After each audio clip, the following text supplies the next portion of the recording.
Herkese merhaba arkadaşlar. Ben bir aydır size hiç video çekemediğim için bugün sizle video çekiyorum ve size bugün slime koleksiyonumu göstereceğim. Evet, birinci slime'ımızla lütfen başlayalım. Burada hazır slime gibiler ama hazır slime değiller. Bakın, çok güzel. Şöyle küçük bir slime. Ama küçük olmasına rağmen çok güzel açılıyor arkadaşlar. Bu arada kusura bakmayın, sizi çok ihmal ettim video çekmeyerek. Bugün telafi edeceğiz inşallah. Evet. Bu böyle bir slime. Sesi geliyor mu bilmem ama gelmiyorsa çok özür dilerim. Evet, lütfen bunu geçelim. Şurada da boyalar getirdim, böyle kırmızı, beyaz filan. Evet, şimdi şurada iki tane slime'ımız var burada. Eyvah, yapışmışlar. Hemen ayıralım hemen. Birinci çok küçük, kırmızı mor. Görebiliyorsanız. Göremiyor olabilirsiniz. Çünkü sadece mor gibi gözüküyor biraz. Evet, burada da mor simli bir slime'ımız var.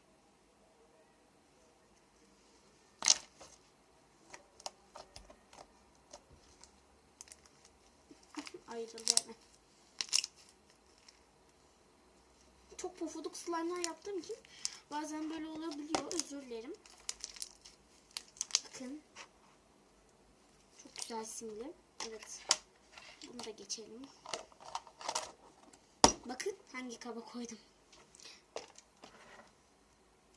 Şurada yine hazır slime gibi olan bir tane slime'ımız var.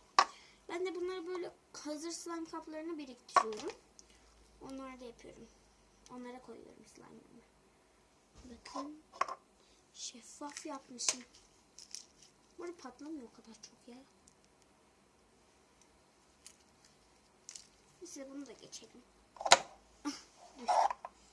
Evet, şimdi bizim gözüküyor mu bu arada? Evet, şöyle. Bu da hazır slime gibi bir slime. Bakar mısınız? Kabının şeklini almış.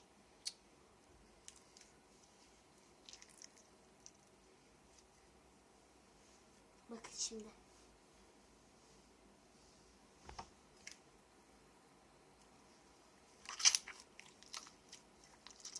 Patlamadı. Ya çünkü çok sıvı gibi böyle ya.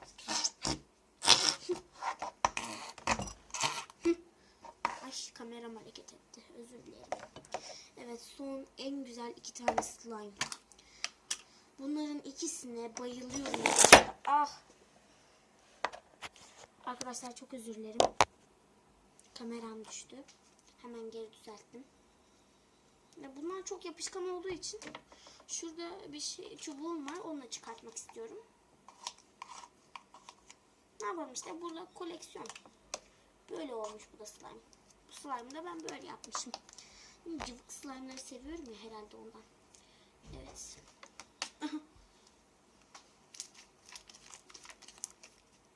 Bakın. O kadar cıvık ki hızlı oynamaktan artık size gösteremiyorum.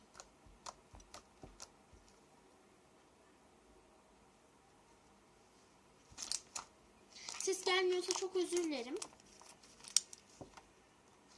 Bu da böyle turuncu gibi bir slime.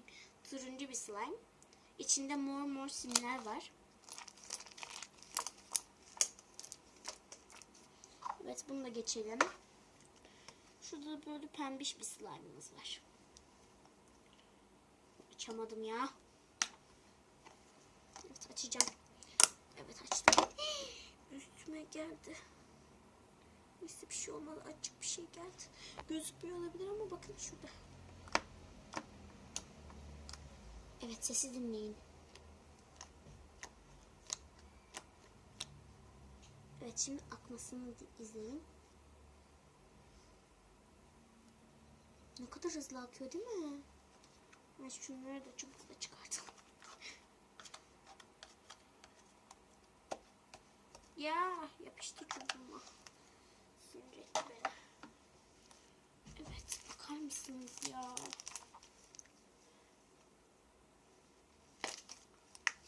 Hangi slime'ları daha çok beğendiniz? Yorumlara lütfen yazın.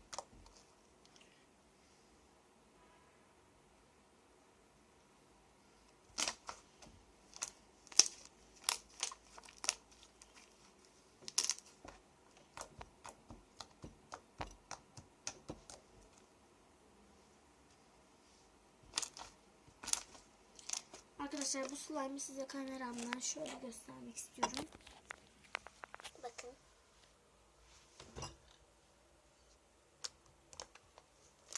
Gördünüz mü? Şöyle bir slime bu da. Gayet güzel bence. Ben çok beğendim. Eğer siz de beğendiyseniz lütfen yorumlara yazmayı unutmayın. Evet arkadaşlar, bir videonun daha sonuna geldik. Lütfen slime'ı beğendiyseniz, bu videomu da beğendiyseniz like butonuna basmayı unutmayın. Ve hala abone değilseniz lütfen abone olmayı unutmayın. Sizleri çok seviyorum. Kendinize iyi bakın. İyi günler.